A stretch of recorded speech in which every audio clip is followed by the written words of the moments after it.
It's from my book, Medieval Tales That Kids Can Read and Tell. These are stories that are written in such a way that you can very easily learn to tell them. You can also read them. There's a little history with each story and information about how to tell it. And the story that I've chosen from my book today is about one of my mundane ancestors, Robert the Bruce. He was to become King of Scotland. I suppose the first king of Scotland, as Scotland was made up of many chiefdoms, and the English had subjugated the land, refusing the Celts, the Gaelics, the Gaels, the Scots living there, the right to wear their tartans, to practice their traditions, play the bagpipes, use their Gaelic language, and so on. So the Scots were actually fighting for their independence, and Robert the Bruce was their leader. After William Wallace, who started a rebellion, died, Robert became King of Scotland, and he united his people in war against the English. But they were losing. The English were very powerful. The Scots were made up mostly of men who lived in the Highlands scattered about. If you've ever been to Scotland, it's a very, very rough and rugged country, and there's not like a center huge base of population. And so he united them all, but they were losing against the English, who with their military superiority. And Robert the Bruce had lost 6 battles against the English. And I can suppose that he was distraught not only because he was losing against them, but he had lost men to them, and now his armies were scattered to their homes and in hiding all throughout Scotland. And he was very discouraged. So he was forced to go into hiding.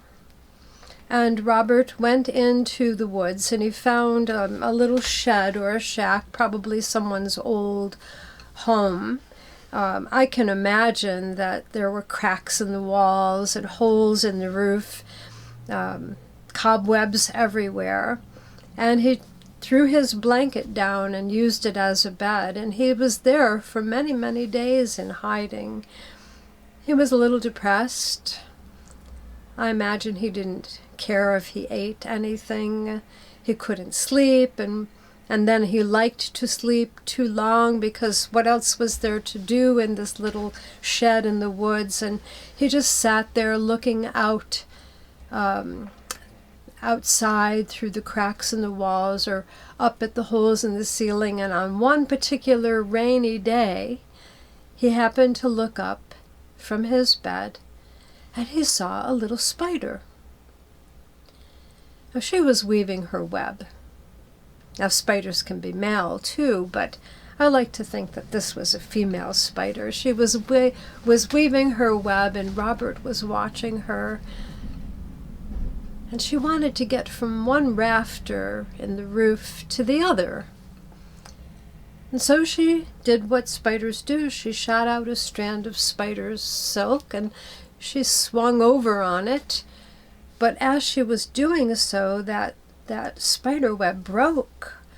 Now, spiders can shoot out that strand even as they're falling through the air, so she didn't hurt herself, but Robert the Bruce watched the spider fall to the ground on her strand of spider silk, and then he watched her crawl up the wall again to the partially made web that she had built on the ceiling, and begin to rebuild it, and then make another strand to shoot out and crawl across or swing across to that other rafter.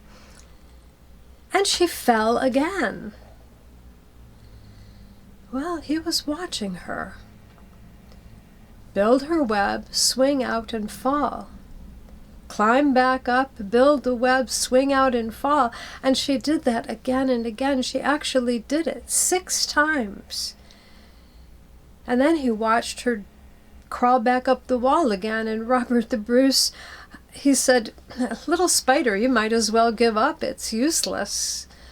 Why are you bothering, wasting all your energy? You can't succeed." But the spider got back up to that rafter, shot out another strand of spider silk, swung across to the other rafter, and this time she made it. Well, in that moment, Robert jumped up to his feet and he said, "Little spider, you're unbelievably amazing. You have tried a 7th time and you succeeded, and I will try a 7th time. Thank you, my friend." Robert called his men back together. From far and wide the word spread that Robert the Bruce was raising his army for yet one more battle against the English. And they won. The English left Scotland, and Scotland became its own country, free and independent, all under King Robert the Bruce, thanks to the little spider. Now I've heard that after that time, Robert the Bruce never harmed a spider, and he would not allow anyone else to. Robert the Bruce and the spider.